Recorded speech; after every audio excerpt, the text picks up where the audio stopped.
Hey guys, welcome back to my channel, The Black Accountant. It's your boy Mo. And if you haven't already done so, you know the drill. Go ahead and like, comment, subscribe, and let me know in the comments of any kind of content you want to see going forward.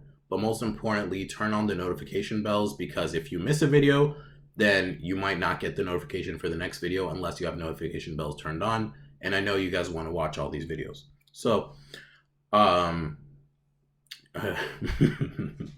so today's topic is kind of, a topic I've been sitting on for a minute, and I decided to put it out after a conversation I was having with a family member.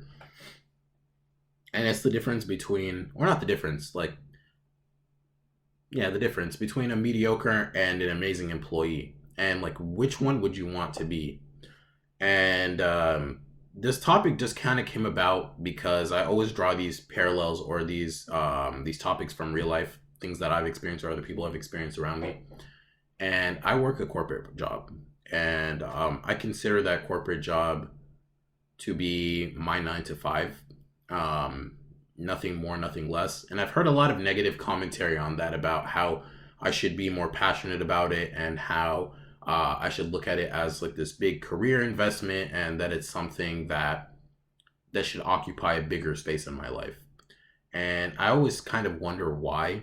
And I always find it really odd to me that people don't realize that we all have different goals and different priorities in life, and they vary greatly, you know.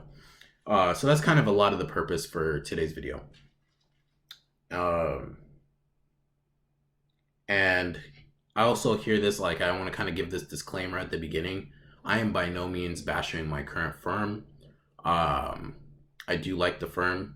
I haven't really been at the firm long enough to critique the firm itself. I can only critique the project that I've been on, and I can only critique the team that I've worked with.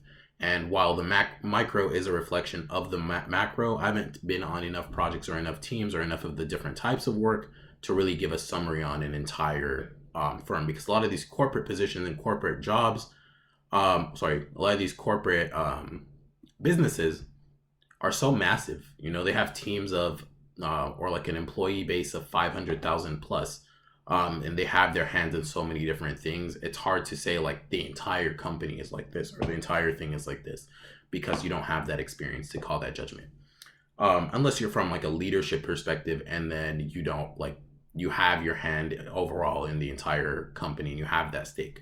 But that's neither here or there.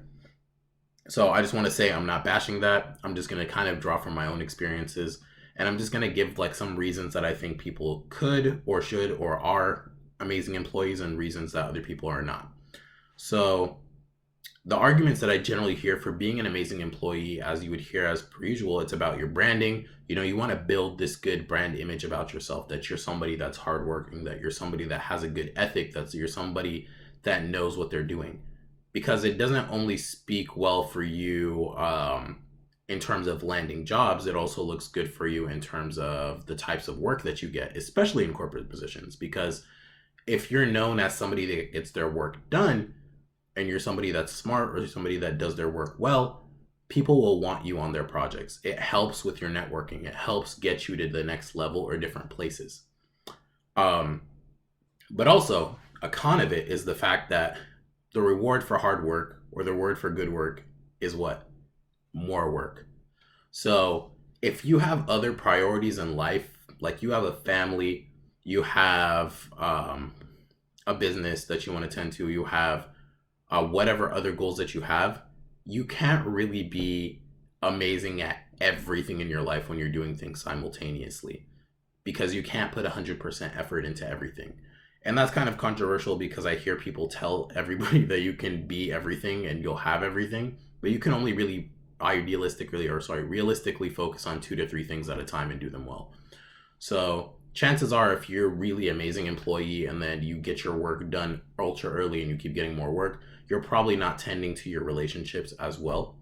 So you might have to kind of give some way in one and then boost a little bit more in another one to kind of maintain that balance. And it's not always going to be a 50-50 balance in the things that you do. Sometimes some things are going to have to drop in quality and value, and other things are going to go up or increase in that quality and value. It also, being an amazing employee or a really good employee also helps you build your skills. And that's really important for things that you want to do long term. Even if you don't see yourself as an employee or a worker at a place for a very, very long time, you can always start building up your foundation and establishing a skill set and a knowledge base from those things. And that's something that comes from being a good employee. Now, being a mediocre employee, there's a couple of reasons for that to happen and for people to even want that. Number one, you're not interested in the work that you're doing. Meaning that you kind of come in and the work that you're doing isn't up to par or up to the expectations that you had. And I could definitely speak to this from my own experience, because I'm somebody who, if I'm not that interested in the work that I'm doing, I will do it well, but I will not give my 100% effort into that, because I voiced the fact that it doesn't matter to me, or it's not that important to me. And I guess this is kind of a little bit of a story time right now. What ends up happening, and this has happened to me already, but I've seen it happen in a couple of my friends as well, is you come into corporate jobs, especially cool firms, and you already have an expectation that you're going to be working long hours. You already have this expectation that you're going to be working in teams, and sometimes you might be doing something you don't like. But what's something that I realize isn't communicated as much, and is super important to know, if you're able to find this information through people you network with, or if you find it on Reddit or Fishbowl, which is a really good app to look into, is that a lot of times you get sucked into projects or finessed into projects, and it becomes very difficult to leave, not just because management makes it difficult for you to leave, but because people fight to keep you in those spots. And it's usually based on a market need rather than what you actually want to do. So I guess speaking for myself, I came in wanting to do data analytics and data visualization. I had made that very clear, even in terms of the projects that I interviewed to get on. And the communication at that time was, hey, yeah, we're going to give you that. This is everything that you're going to get on this project. And it seemed like full disclosure. And then it turned out that that wasn't the project. And a big finesse that tends to happen a lot is that you're given a roll-off date, and that roll-off date continues to get extended even after conversations about not wanting to continue on that project, just because there's a need for that. And it kind of starts to kill off your determination, your energy, or your want to do something when you continuously know and vocalize the fact that you don't want to do something, or you're not interested in something, and it keeps being put on your plate. Now, some people might look at this and think, hey, you're just paying your dues, especially at a lower level in these firms. Like, you're never going to really get to do the things that you want. But if you're never actually learning the skill sets that are promised, or the skill sets that you're supposed to be learning on these things, then it kind of is a waste of your time. Because yes, you're building a brand. Yes, you're getting your work done on time. And yes, it's a good boost for your resume because you'll see this big brand name on there. But what did you really learn there? Nothing really, unless you can kind of make way and make time to learn these extra skill sets that people aren't giving you. So I'm a big fan of driving your own growth. I can't put the whole thing on a company to teach you something. But if you're on something that you're disinterested in and disengaged with, and you're given so much work back to back that it makes it difficult to find time to be able to learn those extra skill sets, then I do feel that your time is wasted. And I feel like my time is wasted. So that's argument one for being a mediocre employee. It's like not being interested in the work that you do. The second one is having other priorities. Like I had mentioned earlier, some people have families, other people have people they take care of, other people have other jobs even, or other people have whatever it may be that kind of occupies a bigger time of your life. So you are in this position because you're interested in progressing, you're interested in doing these things, but you're also not going to make your work your 100% priority, because to you, some people, it's just a means to an end. You're not born to work, you're working to live. So that's a big reason a lot of people don't do well at work, or choose to become somewhat mediocre employees. Another one is also, like I kind of just touched on too, is doing too much work. And I think that's probably a really big contributing factor to right now, end of 2021's real big labor shortage, is that yes, there are a lot of jobs, but it's not that people are too lazy to get into these jobs. Number one, these jobs are very competitive or becoming competitive.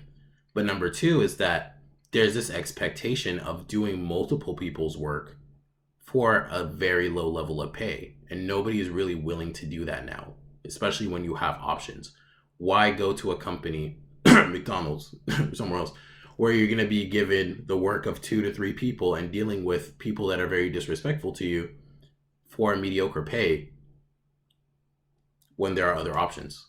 You know, and a lot of people, if you spend your time wisely during this pandemic so far, a lot of people might have been learning new skill sets or varying off into different trades or different things. So I think that is kind of a reason to be a bit of a mediocre employee in a way. And when I say mediocre, I don't mean that these people in themselves are inherently mediocre. I just mean not putting in as much effort into work. And that's from focusing in on other goals. And I think a real big kicker here too is, at least from a corporate job perspective, is what I've noticed is that there are really great employees and there are people who are really considered mediocre by a lot of industry standards and personal standards, yet they achieve the same goals in the same amounts of time. So it begs the question of why? Why be amazing if you can be mediocre and get the same result? I think we're kind of pushing or becoming in an age now where it's kind of hard to see the reward for working hard because there's so many ways to get the same results from not working as hard. So I guess maybe work smarter, not harder. But I just kind of want to open that conversation, put that out there because it's interesting to me. I would love to see some comments on this. I might bring this talk to Wisdom as well. Wisdom is an app sort of like Clubhouse, and I've been doing talks on there, and it's cool because you can host a live chat and then people can kind of just come on and request guest access, and then you could talk for 5, 10, 15, 20 or so minutes and give your viewpoint on cool different subjects, and you can learn a lot. I've been learning a lot through that app as well, so I'd highly recommend you download it, even if you're not going to be listening to me in particular. But that's all I had for today's video. Let me know what your thoughts are in the comments, and I'll see you guys in the next video.